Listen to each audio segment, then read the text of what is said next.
Hey everyone, how's it going? It is I, the real Randy Chavez. I'm coming at you today with a VeVe OMI update video, maybe a little bit on daCat and other stuff. The bulk of what I wanted to go over today was pipeline, specifically VeVe's pipeline that they have for artists that you would probably see at DesignerCon. If you're at DesignerCon, typically you probably have tens of thousands of followers over on Instagram, over on X, like wherever, and sometimes you could have more. But DesignerCon is relatively small, and these artists clearly make a living. They're good at what they do. They have fans, enough fans to where they go to something like DesignerCon and they can make money. It's worth it. They can network, do whatever. And why I wanted to bring that up today is because of a Instagram story that I saw from David Yu like 2 days ago. He was going off and he was saying like, hey, here's this video of the new artist that we had. It was AKA Uptempo, 22,000 followers over on there. And it was for the new drop that they had done on VeVe. You might remember them from early January. They had done a drop where it was called Running Mon, and if you got the set, like the common, the uncommon, etc., the secret rare, the first 20 people that did that, they got something physical. They got a physical object. It was signed by them, and they made $30-something thousand from it. And that's generally pretty good because in this bear market, now I know we're in like a bull market for like Bitcoin and everything, but in this bear market for NFTs, like NFTs are not in the narrative right now. Like gaming's like not in the narrative right now. Metaverse are not in the narrative. It's been meme coins and maybe now like TradFi will be in it a little bit, but that's a whole other conversation for a whole other video.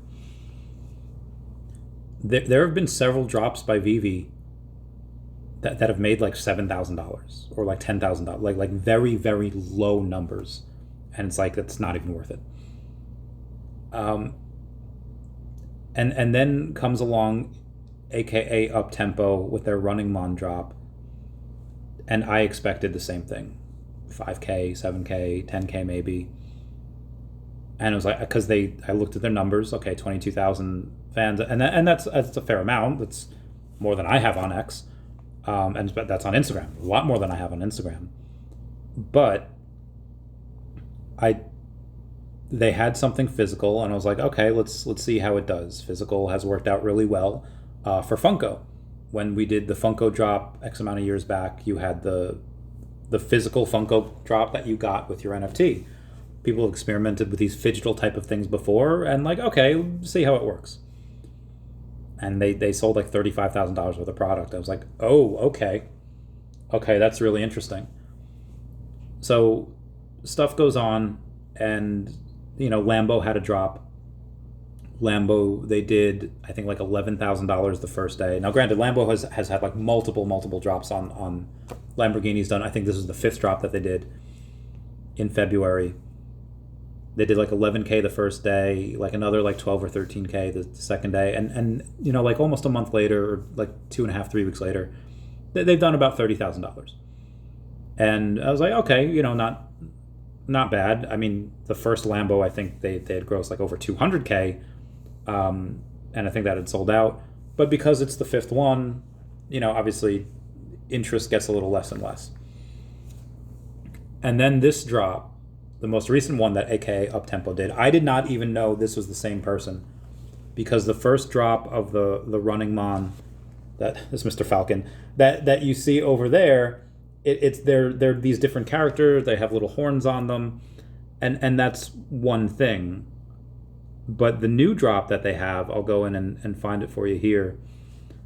The Audi versions. Wish the app was a little faster here. But you take a look at them, and they might look a little similar. They're both very small. They're very chibi-like, but they look different enough where I thought that this was just a different artist. And I was like, okay, it worked really well for Running Mon. They're doing a drop where you get phygital involved, and it turned out to be the same artist, which was a very interesting case study Because if you went to a designer con artist and said, hey, we're going to do these drops for you, but if you wanted to do better, you're going to have to take a couple of physical products and sign them and send them out. And yeah, that'll eat into the profit margins a little bit. So you would see that a couple of these designer con artists might be hesitant to do that at first. And then you say like, okay, well, yeah, Funko sold out and they made like 400 grand off that, but that's Funko, that's Iron Man, that's a lot of hands in this pot. Am I going to be able to do that? It's like, well, we did it with this one artist, another designer con type of artist, and they did 35, 38, however many tens of thousands of dollars on their initial drop when they did this. And those are big numbers. Like, okay, yeah, I could use, and obviously VeVe's going to likely take lion's share of that, but these other artists, just for doing digital, they're going to get a decent percentage of it. And they said, okay, if I have to ship, like several hundred, even a couple $1,000s worth of physical art that has that, value to it, but you make 10 grand on it, probably worth it. So they could go into all these artists and say like, hey, this worked once, and we would like to do it with you guys here. Every time we do something phygital, it works. Let's sign you up for 3 drops like this. Now, another concern for these digital art, for these designer con type of artists would say like, well, you did it once, and as a Randy Chavez video has gone on and said, Lambo has dropped 5 times, and the most recent time for Lambo, like very similar to movies, where success might not be measured in the first week of how well it does, but success is often measured in the second week and how many people go back to see it again in that second weekend. And what if that same thing happens to sales? Like, yeah, there's a lot of interest for the first Lamborghini drop because it's like the biggest drop ever. It's one of the biggest brands in the world. But you've seen a decline at a commensurate rate because of the fact that people lose interest after the first drop. It's like what's that? It's like the move Overheat that Charizard can learn, or any type of fire type Pokemon can learn in Pokemon. Really effective the first time, but it gets weaker the more often you use it, the second, third, fourth, and fifth, etc., etc. How do we know that won't happen here? Well, again, the case study that had happened was these Running Man people, aka Uptempo. It's the same artist. They did the same thing, and they had just grossed, I think, $38,000 here in like 33 hours as of the making of this video. So the first time wasn't just a fluke. It had happened again. And VeVe has dozens of these artists in their Rolodex, in their contacts, whatever you want to put on there. They call it any time and say like, hey, look at what we just did. All you have to do is pretty much like donate and sign a couple $1,000s worth of art, and you could 5x that amount on the digital version. Not obviously, nothing's guaranteed, but we can go and do that. And VeVe might not even need to pay for it, because they could say like, hey, you want to sell more stuff on VeVe? You want stuff for pretty much doing nothing. We do the designs, we do all this. We just sell. You take something that's physical. We have the audience, we have the platform. We could just do it digitally, and all you'd have to do is give away a couple of things, sign it. Everybody in that song from Aristocats, everybody wants to be a cat. Everybody wants to be on VeVe. One, because people will find your stuff by accident. People will go in and they won't give a fudge about these designer con artists. They'll be like, yo, they have Deadpool. Yo, they have Figpin. They have, well, they don't have Nintendo yet, but eventually if they get Nintendo, people will go on specifically for these big licenses, and they will find these other artists by accident.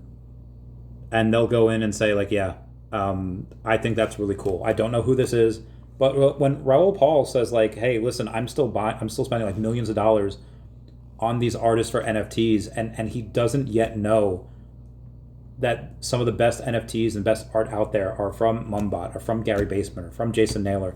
Yes, I'm talking about specifically people that I've had on the podcast, but I digress. When he finds out that there's some of these fantastic one-of-ones, like these artist proofs that are on VeVe from these incredible artists that look absolutely insane, like bananas, balls to the wall. That's going to bring so much money and so much into here. And just based off that, he's just going to go through all the art, through all the artists, and he's going to be buying a bunch, and he's going to bring a lot of money and people with him. So everybody wants to be on VeVe because then they could say like, oh yeah, I'm on the same digital platform that Marvel and Disney and Star Wars. I'm right next to Darth Vader, right next to Obi-Wan Kenobi. And because there's likely I'm going to say 6 to 18 month waiting list, like in the pipeline of what VeVe has, there's probably a bunch of artists and a bunch of licenses in general that say like, hey, I want to go on VeVe. I want to have more drops on VeVe because that means more money for me. And VeVe could use this as another tool in their arsenal and say like, okay, we can get you on sooner rather than later, but you have to give us either, bigger share of the revenue, or they can say like, you are going to have to give away a couple $1,000s worth of merchandise for this drop. Like if you want to be on VeVe, if you want to do this is what you have to do. Sign here, and VeVe wouldn't have to pay for any of that. And then they could pitch it as like the bragging rights that these guys, the AKA Uptempo, have now.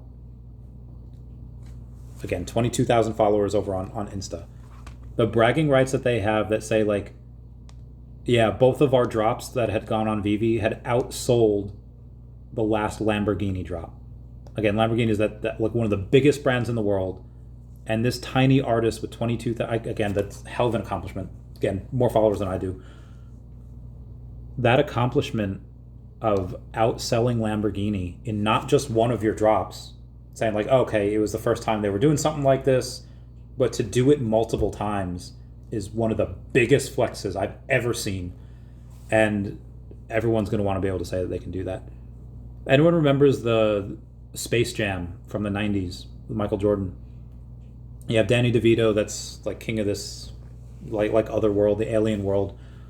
And he has a thing what Michael Jordan says, if my Monstars can beat you in a basketball game, you're going to come to Monster World or wherever it's called. And you'll sign autographs all day long. And at night, you're going to play one-on-one with anyone that wants to. And you'll always lose.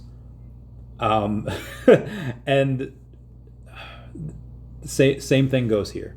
In the same way that people would pay to beat Michael Jordan in a one-on-one basketball game, a bunch of these licensors that say like, all I have to do is have something that's pretty cool and give away a couple thousand worth. Not only will I make money, but I'll be able to say I outsold a Lamborghini drop.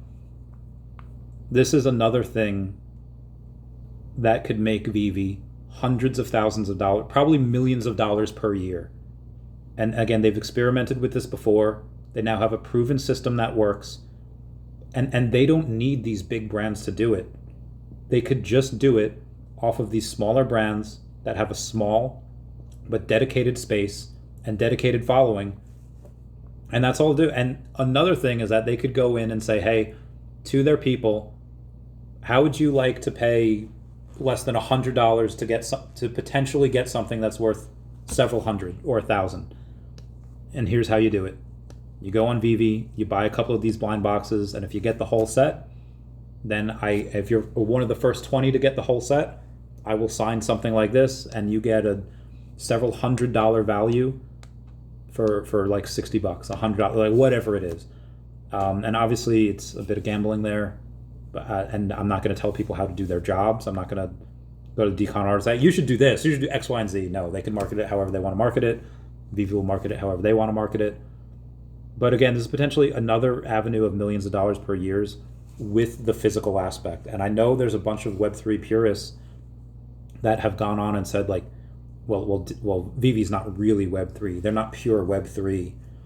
It's like that episode of Fresh Prince of Bel-Air where the guys in this fraternity are making fun of Carlton because the way he puts it is like, making fun of me because I don't speak with an accent, or I'm like Barry Manilow, and I don't achieve this level of blackness that you guys achieve. And you have these Web3 purists that always say like, oh, VeVe's not pure Web3, and almost like it's like a bad thing. And it's like, okay, well, money is money, and if they were only going to make a certain amount as a purely digital drop, but they would make a multiple of that if they add in some Web 2 and they add in a physical aspect. Why the fudge would anyone want to be pure Web 3 when that would only make a fraction of the amount of money as like a Web 2.5 company? Lean into that Web 2.5 company. Tattoo it on your behind. Because if that's what makes the money, who cares what people say? In that Straight Outta Compton movie, you have these like super anti-NWA people that take the NWA merch and they light it on fire, they run over it like a bulldozer to show like the disrespect to the NWA artists. And one of the guys says like, they can do whatever they want with it. They bought it. Like they already gave us their money. So again, to heck with what the haters say, to heck with what the Web3 purists say, like, yeah, you don't want to call me a pure Web3 company, and then VeVe's laughing all the way to the bank, let them. Anyway, guys, that's it for me today. And hopefully that'll do well for the OMI token as well. And this is what I plan to do with daCat.